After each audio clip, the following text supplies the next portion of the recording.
The views expressed are solely those of the speaker and not necessarily those of Paltalk.com, AVM Software, or its advertisers.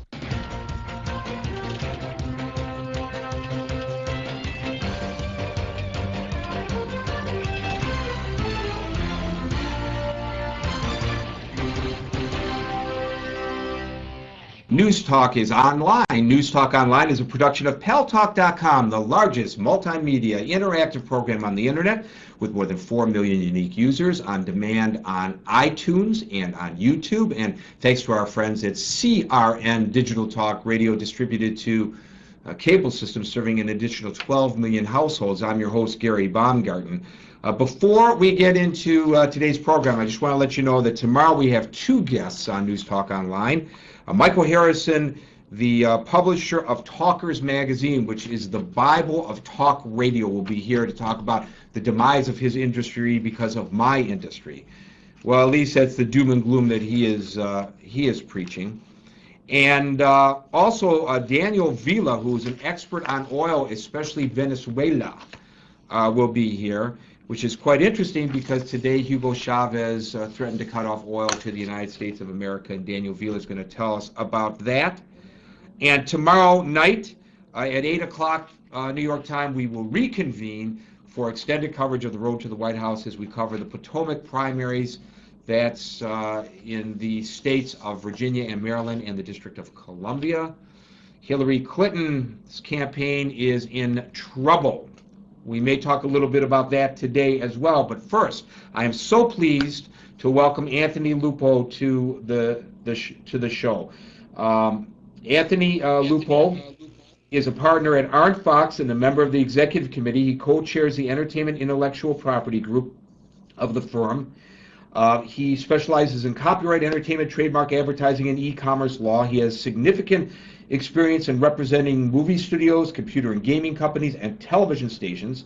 His practice also covers the right of publicity, counterfeiting, sweepstakes and contests, online gaming, product recall. It just goes on and on. Distance learning, technology transfer, and licensing. He has been named a top intellectual property attorney, one of the leading technological and internet attorneys by a number of publications. He often appears on Court TV. I don't know, now they changed the name of Court TV to something else. And National Public Radio as an entertainment and internet legal expert. He's frequently quoted by newspapers, including the New York Times and the LA Times. He has testified before Congress on the issue of e-commerce. He is an expert on intellectual property.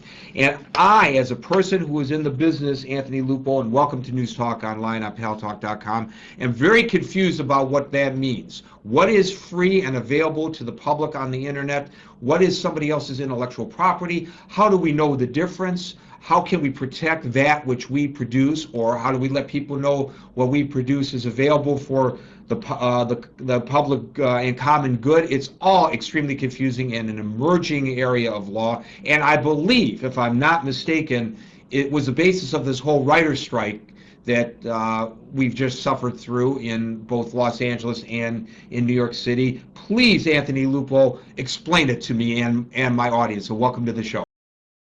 Thanks, Gary. Thanks for having me. Yeah, you know, it's a tough question of what's free on the internet and what's not. I can give you one piece of guidance, which is that unless it was created before 1922, it's going to be a tough question. So if something was created, you know, by Beethoven or something else, then you can probably use it on the internet with very little recourse or fear that someone's going to come after you. However, if it's created after that period of time, you have to, it gets into a very difficult question of whether something can be used or something cannot be used. Specifically, you get into issues of fair use, as you know. Is it used for editorial purposes? Is it used for commercial purposes? And that's only copyright. There's a whole laundry list of intellectual property rights that attach. I think a good illustration would maybe be talking about some of the user-generated content we see coming up these days. One of the big internet sites that you guys are all familiar with is YouTube. Well, you saw Doritos, for example, put out casting out for Super Bowl videos. And so what they ended up doing was they said, okay, we're going to have a contest. And create what you think would be the proper video, and if we like it, we'll use it on the Super Bowl. Well, you can see all kinds of issues that come out of that. You might have the video, you might have been in the video. Well, that means that you didn't videotape it. That means somebody else actually is going to be the copyright holder of the video. You're in it. You might have other people in it. Now we have right of publicity issues. Did you get the permission from those people? How can you grant that permission?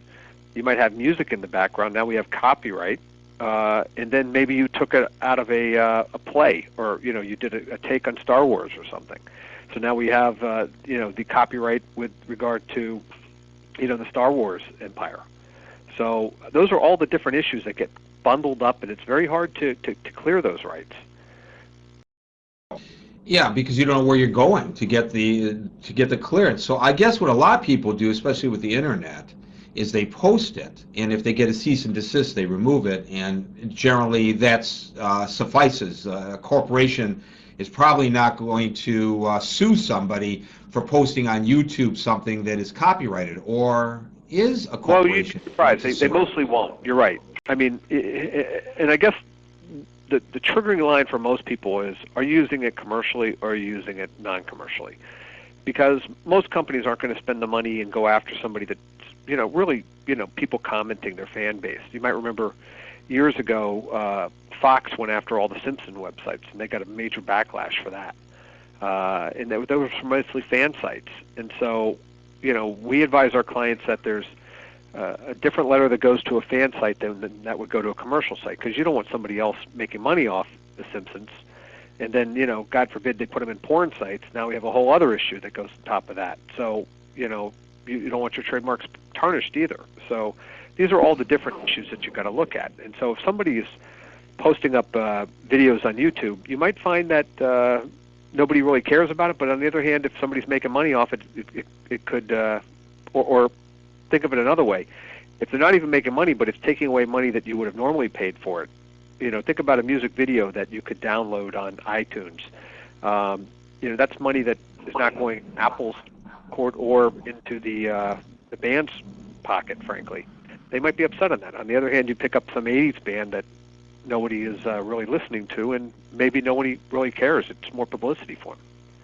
That doesn't mean, though, it's not a technical violation. That's important to understand. Right, and the other thing, Anthony Lupo, is that some corporations so jealously guard their property that they will go after the little guy. For example, Disney is very jealous of its symbols. Coca-Cola is very protective of its symbols, and Playboy, for example, is very protective of its symbols. Well, for three different reasons, I mean, think about Playboy first. They make a lot of money online. So, the pictures that are up there being posted on other sites, that takes away from what they could charge. So that's, you could see how that affects them. Coca-Cola is a little bit of a different scenario. There's a whole laundry list of what we call dead trademarks out there. Trademarks that the trademark owners did not pay attention to and police, and they lost them. Escalator was a trademark. Styrofoam was a trademark. Scotch tape is still sort of a trademark, but they've lost a lot of it. Hermes. All these were at one time aspirin, were trademarks that, because the trademark owners did not stop third parties from using it, the marks became generic. Coca-Cola had a big issue a number of years